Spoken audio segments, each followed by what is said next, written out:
hedduu nama faarsuun nama halaaquudha. yaa obboleessa kiyya yaa obboleettii tiyya obboleessa kee takkaanuu obboleettii ta'e akka malee faarsitee hisaaba baastee isa yookiin isii hin halaaqin. zamanuma akkam keessa jirra? zamana ilma namaa tokko fuudhee malaayikatti qixxeessu. ilmuma namaa kadilii dila tokko qabu faaruu tanaan qabee akka nama takkaa addunyaa tanarratti dilii dalagee hin beeyne nama kana qulqulleessee fuudhee malaayikaa godhee mataa gubbaa si kaa'e. obboleeyyan kiyya shari'aa islaamaa keessatti hedduu nama faarsuun illee gaarii miti. rasuulli rabbii sallallahu alayhi wasallam irraa nama dhorkan. aboo morma obboleessa keetii kana irraan murin, obboleessa kee kana hin halaaqin. namni ati faarsaa ooltu san yoo nama dadhabaa ta'e faaruu ta'e tanaani takabburummaan keessa dhuftee rabbii wajji wal dhabuu ta'a. amalli warra nama faarsuu warra faayidaa barbaada nama jala deemuutu akka malee nama faarsa.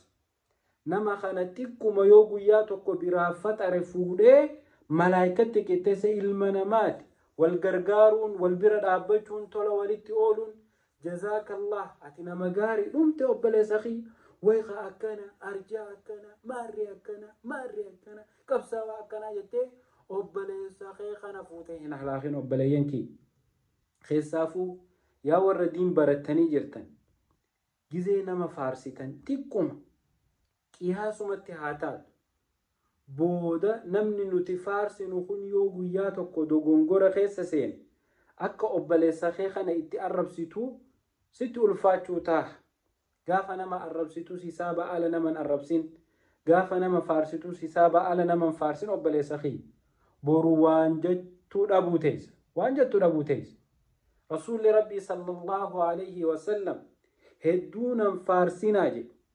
nan faarsina ka akkasii jettanii nan faarsina akka malaayikaan Ciisaa ilma Maryam faarsitee hisaabaa baastee eegas booda rabbii isaanii godhatanitti faquluu abdullaahi wa rasuul gabricha rabbii rasuula rabbii naan jaa achumarra gabaabbadhaa je rasuulli rabbiitu qasilaa faaruu meeqaan male arjaan nama hundarra arjaa jeyni nama hundarra jeyna caabideen nama hundarra caabida namni diliirraa rasuula rabbiitirra if eegu hin jiru.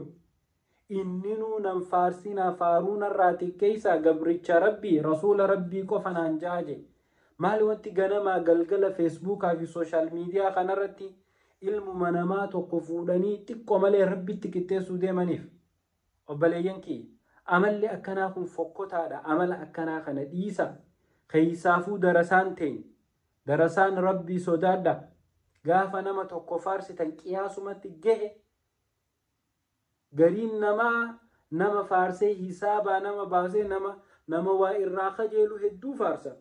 nama miskiina faarsuun arkitu nama waa qabu hedduu faarsan waa jalaa buufachuuf jecha waa jalaa darbachuuf jecha faaruun dillee ati nama faarsitu san rabbumaaf imo namuma san biratti fuula barbaadamo.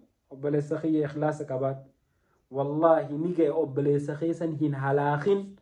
akka inni takabburee mataa rabbi dhaabu hin godhini qiyaasumatti. wassalaamu alaikum.